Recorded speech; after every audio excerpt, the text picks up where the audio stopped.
RBI ಒಂದು ನಿರ್ಧಾರದಿಂದ ನಿಮ್ಮ ಬಳಿ ಇರತಕ್ಕಂತಹ ಕಾಗದದ ನೋಟುಗಳು ಮಾಯ ಆಗುವ ಸಾಧ್ಯತೆ ಇದೆ.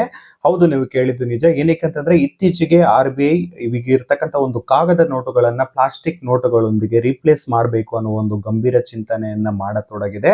ಅಂಡ್ ಈ ರೀತಿ ಆಗಿದೆ ಅಂತಂದ್ರೆ ಈ ಒಂದು ಪ್ಲಾಸ್ಟಿಕ್ ನೋಟುಗಳಿಂದ ನಕಲಿ ನೋಟುಗಳಿಂದ ನಾವೇನು ಕೋಟಾ ನೋಟ್ಸ್ ಅಂತ ಕರಿತೀವಿ ಅದ್ರ ಕಂಪ್ಲೀಟ್ ಆಗಿ ಅದನ್ನ ಅವಾಯ್ಡ್ ಮಾಡಬಹುದಾ, ಅಥವಾ ಈ ಒಂದು ಪ್ಲಾಸ್ಟಿಕ್ ನೋಟುಗಳಿಂದ ಹೊಸದಾದ ಸಮಸ್ಯೆ ಏನಾದ್ರೂ ಸೃಷ್ಟಿ ಆಗುತ್ತಾ, ಅಥವಾ ಭಾರತದ ಹಣದ ಭವಿಷ್ಯ ಏನಾದ್ರೂ ಬದಲಾಗುತ್ತಾ ಅನ್ನೋದ್ರ ಬಗ್ಗೆ ಈ ಒಂದು ವಿಡಿಯೋದಲ್ಲಿ ಕಂಪ್ಲೀಟ್ ಆಗಿ ತಿಳಿಸೋ ಪ್ರಯತ್ನವನ್ನ ಮಾಡ್ತೀನಿ. ಅದಕ್ಕೋಸ್ಕರ ವಿಡಿಯೋನ ಕಂಪ್ಲೀಟ್ ಆಗಿ ನೋಡಿ ಅಂತ ರಿಕ್ವೆಸ್ಟ್ ಮಾಡ್ಕೊಳ್ತಾ, ಇಫ್ ಇನ್ ಕೇಸ್ ನಾವು ಇನ್ನೂ ಕ್ರಿಯೇಟಿವ್ ಕೋದಂಡ ಯೂಟ್ಯೂಬ್ ಚಾನಲ್ ಸಬ್ಸ್ಕ್ರೈಬ್ ಮಾಡ್ಕೊಂಡಿಲ್ಲ ದಯವಿಟ್ಟು ಸಬ್ಸ್ಕ್ರೈಬ್ ಮಾಡ್ಕೊಳ್ಳಿ. ಅಂಡ್ ಇನ್ಸ್ಟಾಗ್ರಾಮ್ ಅಲ್ಲಿ ನೋಡ್ತಾ ಇದ್ದೆ ಅಂದ್ರೆ ಅಕೌಂಟ್ ನ ಫಾಲೋ ಮಾಡ್ಕೊಳ್ಳಿ. ಕಂಪ್ಲೀಟ್ ವಿಡಿಯೋ ನಿಮಗೆ ಯೂಟ್ಯೂಬ್ ಅಲ್ಲಿ ಇರುತ್ತೆ, ಯೂಟ್ಯೂಬ್ ಲಿಂಕ್ ಬಯೋದಲ್ಲಿ ಇರುತ್ತೆ. ಬನ್ನಿ ವಿಡಿಯೋನ ಸ್ಟಾರ್ಟ್ ಮಾಡೋಣ. ಇಷ್ಟಕ್ಕೂ ಪ್ಲಾಸ್ಟಿಕ್ ನೋಟ್ ಅಂತಂದ್ರೆ ಏನು ಅಂತಂದ್ರೆ, ಪ್ಲಾಸ್ಟಿಕ್ ಅಂತಂದ್ರೆ ಈಗ ನಾವು ಸಾಮಾನ್ಯವಾಗಿ ಏನ್ ಬಳಸ್ತೀವಿ ಆ ರೀತಿಯಾದ ಒಂದು ಪ್ಲಾಸ್ಟಿಕ್ ನೋಟ್ ಇದಾಗಿರೋದಿಲ್ಲ.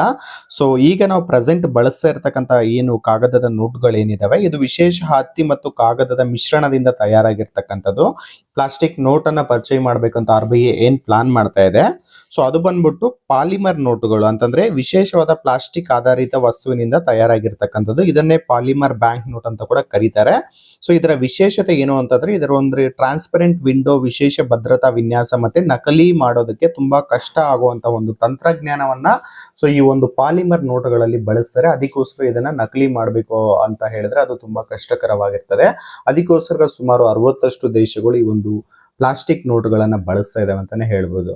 ಈ ಒಂದು ಪ್ಲಾಸ್ಟಿಕ್ ನೋಟುಗಳನ್ನ ಚಲಾವಣೆಗೆ ತರೋದ್ರಿಂದ ಇದರಿಂದ ಏನು ಅಡ್ವಾಂಟೇಜಸ್ ಇದೆ ಅಂತ ನಾವು ನೋಡೋದಾದ್ರೆ, ಇದರಲ್ಲಿ ಒಂದು ಟ್ರಾನ್ಸ್ಪರೆಂಟ್ ವಿಂಡೋ ಇರುತ್ತೆ, ಮೈಕ್ರೋ ಪ್ರಿಂಟಿಂಗ್ ಮತ್ತೆ ಹಾಲೋಗ್ರಾಫಿಕ್ ಫೀಚರ್ಸ್ ಮತ್ತೆ ಅಡ್ವಾನ್ಸ್ಡ್ ಸೆಕ್ಯೂರಿಟಿ ಎಲಿಮೆಂಟ್ಸ್ ಇರೋದ್ರಿಂದ ಇದನ್ನ ಒಂದು ನಕಲಿ ಮಾಡಬೇಕು ಅಥವಾ ಡೂಪ್ಲಿಕೇಟ್ ನೋಟುಗಳನ್ನ ತಯಾರು ಮಾಡಬೇಕು ಅಂತಂದ್ರೆ ಅದು ತುಂಬಾ ಕಷ್ಟಕರವಾಗಿರ್ತದೆ. ಅಂಡ್ ಭಾರತದಲ್ಲಿ ಸುಮಾರಷ್ಟು ಸಮಸ್ಯೆ ಇದೆ. ಏನಂತಂದ್ರೆ ನಕಲಿ ನೋಟುಗಳನ್ನ ಭಾರತದಲ್ಲಿ ಚಲಾವಣೆಗೆ ತರ್ತಾ ಇದ್ರೆ ಅನ್ನೋ ಒಂದು ಗಂಭೀರ ಒಂದು ಸಮಸ್ಯೆ ಎದುರಿಸ್ತಾ ಇದೆ. ಇದು ಒಂದು ಎಕಾನಮಿಗೆ, ಭಾರತದ ಎಕಾನಮಿಗೆ ತೀವ್ರ ಪೆಟ್ಟನ್ನ ಕೊಡ್ತಾ ಇದೆ ಈ ಒಂದು ನಕಲಿ ನೋಟುಗಳು. ಸೊ ಅವುಗಳನ್ನ ಅವಾಯ್ಡ್ ಮಾಡಬೇಕು ಅಂತ ಹೇಳ್ಬಿಟ್ಟು ಈಗ ಭಾರತದ ಆರ್‌ಬಿಐ ಬ್ಯಾಂಕ್ ಅನ್ನೋದು ಈ ಒಂದು ಚಿಂತನೆಯನ್ನ ಮಾಡ್ತಾ ಇದೆ. ಈ ಒಂದು ಪ್ಲಾಸ್ಟಿಕ್ ನೋಟುಗಳನ್ನ ಪರಿಚಯಿಸಬೇಕು, ಭಾರತದಲ್ಲಿ ಚಲಾವಣೆಗೆ ತರಬೇಕು ಅಂತ ಹೇಳಿ. ಈಗ ಆರ್‌ಬಿಐ ಏನಕ್ಕೆ ಒಂದು ಪ್ಲಾಸ್ಟಿಕ್ ನೋಟುಗಳು ಅಥವಾ ಪಾಲಿಮರ್ ನೋಟುಗಳನ್ನ ಇಲ್ಲಿ ಚಲಾವಣೆಗೆ ತರಬೇಕು ಅಂತ ಚಿಂತನೆ ಮಾಡ್ತಿದೆ ಅಂತಂದ್ರೆ, ಈಗಿರ್ತಕ್ಕಂಥ ನೋಟುಗಳಿಗೆ ನಾವು ಕಂಪೇರ್ ಮಾಡ್ತಿದೀವಿ ಅಂತಂದ್ರೆ ಈ ಒಂದು ನೋಟುಗಳನ್ನ ಪ್ರಿಂಟ್ ಮಾಡಬೇಕು ಅಥವಾ ಚಲಾವಣೆಗೆ ತರಬೇಕು ಅಂತಂದ್ರೆ ಅದು ಒಂದು ಮ್ಯಾನುಫ್ಯಾಕ್ಚರಿಂಗ್ ಕಾಸ್ಟ್ ಅನ್ನೋದು ಈ ಒಂದು ಪಾಲಿಮರ್ ನೋಟುಗಳಿಗೆ ಕಂಪೇರ್ ಮಾಡ್ಕೊಳ್ತಿದೀವಿ ಅಂತಂದ್ರೆ ಅದು ತುಂಬಾ ದುಬಾರಿ ಆಗಿರ್ತದೆ. ಆ ಡ್ಯೂರೇಬಿಲಿಟಿ ಅಂತಂದ್ರೆ ಈಗಿರ್ತಕ್ಕಂಥ ನೋಟುಗಳು ಬೇಗ ಹಾಳಾಗ್ತವೆ, ಹರಿದೋಗ್ತವೆ. ಬಟ್ ಈಗ ಏನಾದ್ರು ಈ ಪಾಲಿಮರ್ ನೋಟುಗಳನ್ನ ತಂದಿದೀವಿ ಅಂತಂದ್ರೆ ಇದು ಲಾಂಗ್ ಡ್ಯೂರೇಬಿಲಿಟಿ ಇರುತ್ತೆ, ತುಂಬಾ ದಿನ ಬಾಳಿಕೆ ಬರುತ್ತೆ. ಅದೇ ರೀತಿ ಅಷ್ಟು ಈಸಿಯಾಗಿ ಅರಿಯೋದಿಲ್ಲ. ಅಂಡ್ ಮತ್ತೊಂದು ವಿಚಾರ ಏನಪ್ಪಾ ಅಂತಂದ್ರೆ ಈ ಒಂದು ನೋಟುಗಳನ್ನ ಡೂಪ್ಲಿಕೇಟ್ ಮಾಡೋದು ತುಂಬಾ ಕಷ್ಟಕರವಾಗಿರ್ತದೆ.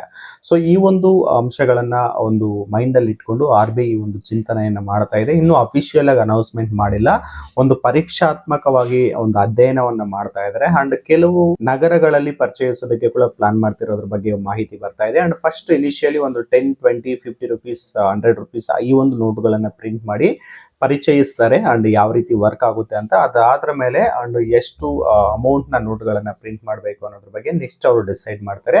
ಇದ್ರ ಬಗ್ಗೆ ಈಗ ಚಿಂತನೆಯನ್ನ ಮಾಡೋದಕ್ಕೆ ಆರ್‌ಬಿಐ ಆರಂಭಿಸಿದೆ ಅಂತಾನೆ ಹೇಳ್ಬೋದು. ಈಗಾಗಲೇ ಈ ಒಂದು ಪ್ಲಾಸ್ಟಿಕ್ ನೋಟುಗಳನ್ನ ಸುಮಾರು 60ಕ್ಕೂ ಹೆಚ್ಚು ದೇಶಗಳು ಬಳಸ್ತಾ ಇದಾವೆ. ಮೊದಲಿಗೆ ಈ ಒಂದು ಪ್ಲಾಸ್ಟಿಕ್ ನೋಟುಗಳನ್ನ ಪರಿಚಯಿಸಿದ ದೇಶ ಅಂತಂದ್ರೆ ಅದು ಆಸ್ಟ್ರೇಲಿಯಾ ಆಗಿರ್ತದೆ. ಅದಾದ್ಮೇಲೆ ಕೆನಡಾ, ಇಂಗ್ಲೆಂಡ್ ಆಗಿರ್ಬೋದು, ಸಿಂಗಾಪುರ್, ನ್ಯೂಜಿಲೆಂಡ್ ಸುಮಾರಷ್ಟು ದೇಶಗಳು ಈ ಒಂದು ಪ್ಲಾಸ್ಟಿಕ್ ನೋಟುಗಳನ್ನ ಬಳಸ್ತಾ ಇದಾವೆ. ಇದರಿಂದ ಬರೀ ಅಡ್ವಾಂಟೇಜಸ್ ಅಲ್ಲ, ಇದರಿಂದ ಕೆಲವೊಂದು ಸಮಸ್ಯೆಗಳು ಉಂಟಾಗುವ ಸಾಧ್ಯತೆಗಳಿದೆ. ಅಂಡ್ ಅದು ಯಾವುದು ಅಂತ ನಾವು ನೋಡೋದಾದ್ರೆ, ಸೊ ಲಾಭಗಳಲ್ಲದೆ ಸವಾಲುಗಳು ಇದೆ ನಮ್ಮ ಭಾರತಕ್ಕೆ ಈ ಒಂದು ಪ್ಲಾಸ್ಟಿಕ್ ನೋಟುಗಳನ್ನ ಪರಿಚಯಿಸಬೇಕು ಅಂತಂದ್ರೆ. ಅದರಲ್ಲಿ ಈಗ ಫಾರ್ ಎಕ್ಸಾಂಪಲ್ ನಾವು ATM ಗಳಲ್ಲಿ ಒಂದು ಪ್ಲಾಸ್ಟಿಕ್ ನೋಟುಗಳನ್ನ ತುಂಬಿಸಬೇಕು ಅಂತಂದ್ರೆ ಈಗ ಕಾಗದದ ನೋಟುಗಳಿಗೆ ಸಂಬಂಧಿಸಿದಂತೆ ಒಂದು ಪ್ರೋಗ್ರಾಮಿಂಗ್ ಮಾಡಿ ಅದು ಅದಕ್ಕೆ ಅಡ್ಜಸ್ಟ್ ಆಗೋದ್ ರೀತಿ ಅದೆಲ್ಲ ಒಂದು ಸೆಟಪ್ ಮಾಡಿರ್ತಾರೆ. ಅದೇ ಒಂದು ಪ್ಲಾಸ್ಟಿಕ್ ನೋಟುಗಳನ್ನ ಪರಿಚಯಿಸ್ತಾ ಇದೀವಿ ಅಂತಂದ್ರೆ ಆ ATM ಮಿಷಿನ್ ಗಳಲ್ಲಿ ಪ್ರೋಗ್ರಾಮಿಂಗ್ ಅನ್ನ ಚೇಂಜ್ ಮಾಡಬೇಕಾಗುತ್ತೆ, ಅಥವಾ ಗಾತ್ರ ಆಗಿರ್ಬೋದು ಅಥವಾ ಮಿಷಿನ್ ಗಳನ್ನ ರಿಪ್ಲೇಸ್ ಮಾಡೋ ಸಾಧ್ಯತೆಗಳು ಕೂಡ ಇರ್ತದೆ. ಅದಷ್ಟೇ ಅಲ್ಲದೆ ಹೊಸ ಮುದ್ರಣ ತಂತ್ರಜ್ಞಾನ, ಅದು ಟೆಕ್ನಾಲಜಿ ಅನ್ನೋದು ಭಾರತಕ್ಕೆ ಬೇಕಾಗ್ತದೆ. ಅಂಡ್ ಆರಂಭಿಕವಾಗಿ ಇವೆಲ್ಲವನ್ನ ನಾವು ಏನು ಅಳವಡಿಸಬೇಕು ಅಂತಂದ್ರೆ ಇದ್ರ ವೆಚ್ಚ ಕೂಡ ಜಾಸ್ತಿ ಆಗುತ್ತೆ ಅಂತಾನೆ ಹೇಳ್ಬೋದು. ಅಂಡ್ ಹೊಸ ನೋಟುಗಳಿಗೆ ಜನರು ಹೊಂದಿಕೋಬೇಕಾದ್ರೆ ಅದಕ್ಕೂ ಸ್ವಲ್ಪ ಸಮಯ ಅನ್ನೋದು ಬೇಕಾಗುತ್ತೆ ಅಂತಾನೆ ಹೇಳ್ಬೋದು. ಇದು ಆರಂಭಿಕವಾಗಿ ನಮ್ಗೆ ಇರ್ತಕ್ಕಂಥ ಕೆಲವೊಂದು ಸವಾಲುಗಳಂತಾನೆ ಹೇಳ್ಬೋದು. RBI ಕಡೆಯಿಂದ ಅಫಿಷಿಯಲ್ ಆಗಿ ಯಾವುದೇ ರೀತಿಯಾದ ಅನೌನ್ಸ್ಮೆಂಟ್ ಪರ್ಚೇಸೋದ್ರ ಬಗ್ಗೆ ಅವರು ಪರ್ಚೇಸ್ ಇಂಥ ಡೇಟ್ಗೆ ಅಂತ ಹೇಳ್ಬಿಟ್ಟು ಯಾವುದೇ ಕನ್ಫರ್ಮೇಶನ್ ಅನ್ನೋದು ಸಿಕ್ಕಿಲ್ಲ. ಇದ್ರ ಬಗ್ಗೆ ಒಂದು ಅಧ್ಯಯನವನ್ನ ಮಾಡ್ತಾ ಇದ್ದಾರೆ, ಯಾವ ರೀತಿ ಇದರಿಂದ ಅಡ್ವಾಂಟೇಜಸ್ ಮತ್ತೆ ಡಿಸ್ಅಡ್ವಾಂಟೇಜಸ್ ಆಗ್ಬೋದು. ಅಂಡ್ ಫಸ್ಟ್ ಇನ್ನು ಕಡಿಮೆ ಮುಖಬೆಲೆಯ ನೋಟುಗಳನ್ನ ಪರಿಚಯಿಸಿ ಟೆಸ್ಟ್ ಮಾಡೋದಕ್ಕೂ ಕೂಡ ಅವ್ರು ಪ್ಲಾನ್ ಮಾಡ್ತಾ ಇದ್ದಾರೆ ಅನ್ನೋದ್ರ ಬಗ್ಗೆ ಮಾಹಿತಿಗಳು ಕೂಡ ಬರ್ತಾ ಇದೆ. ಅಂದ್ರೆ 10 ರೂಪಾಯಿ 20 ರೂಪಾಯಿ ಈ ರೀತಿಯ ನೋಟುಗಳನ್ನ ಪ್ರಿಂಟ್ ಮಾಡಿ ಚಲಾವಣೆಗೆ ಬಿಡ್ತಾರೆ. ಅಂಡ್ ಅದು ಯಾವ ರೀತಿ ಅದರಿಂದ ಪ್ರತಿಕ್ರಿಯೆ ಆಗಿರ್ಬೋದು ಅಥವಾ ಯಾವ ರೀತಿ ವೆಚ್ಚ ಆಗುತ್ತೆ ಅನ್ನೋದ್ರ ಮೇಲೆ ಬೇಸ್ ಮಾಡಿಕೊಂಡು ನೆಕ್ಸ್ಟ್ ಹೆಚ್ಚು ಅಮೌಂಟ್ ಅನ್ನ ಪ್ರಿಂಟ್ ಮಾಡೋದ್ರ ಬಗ್ಗೆ ಕೂಡ ಪ್ಲಾನ್ ಮಾಡ್ತಾ ಇರೋದ್ರ ಬಗ್ಗೆ ಮಾಹಿತಿ ಸಿಗ್ತಾ ಇದೆ. ಇದಿಷ್ಟು ಭಾರತದ RBI ಏನು ಪ್ಲಾಸ್ಟಿಕ್ ನೋಟುಗಳನ್ನ ರಿಪ್ಲೇಸ್ ಮಾಡ್ಬೇಕು ಈಗಿರ್ತಕ್ಕಂಥ ಒಂದು ಕಾಗದ ನೋಟುಗಳ ಬಗ್ಗೆ ಅನ್ನೋದ್ರ ಬಗ್ಗೆ ತಿಳಿಸೋದ್ರ ಪ್ರಯತ್ನ ಆಗಿತ್ತು. ಈ ವಿಡಿಯೋ ಅಂಡ್ ಇನ್ಫಾರ್ಮೇಶನ್ ನಿಮ್ಗೆ ಏನಾದರೂ ಇಷ್ಟ ಆಗಿದ್ರೆ ವಿಡಿಯೋಗೆ ಒಂದು ಲೈಕ್ ಮಾಡಿ, ನಿಮ್ಮ ಸ್ನೇಹಿತರಿಗೆ ಶೇರ್ ಮಾಡಿ. ಇಂತಹ ಮತ್ತಷ್ಟು ಇಂಟ್ರೆಸ್ಟಿಂಗ್ ವಿಚಾರಗಳಿಗೋಸ್ಕರ ಕ್ರಿಯೇಟಿವ್ ಕೋದಂಡ ಯೂಟ್ಯೂಬ್ ಚಾನಲ್ಗೆ ಸಬ್ಸ್ಕ್ರೈಬ್ ಮಾಡ್ಕೊಳ್ಳಿ. ಧನ್ಯವಾದಗಳು ಸ್ನೇಹಿತರೆ.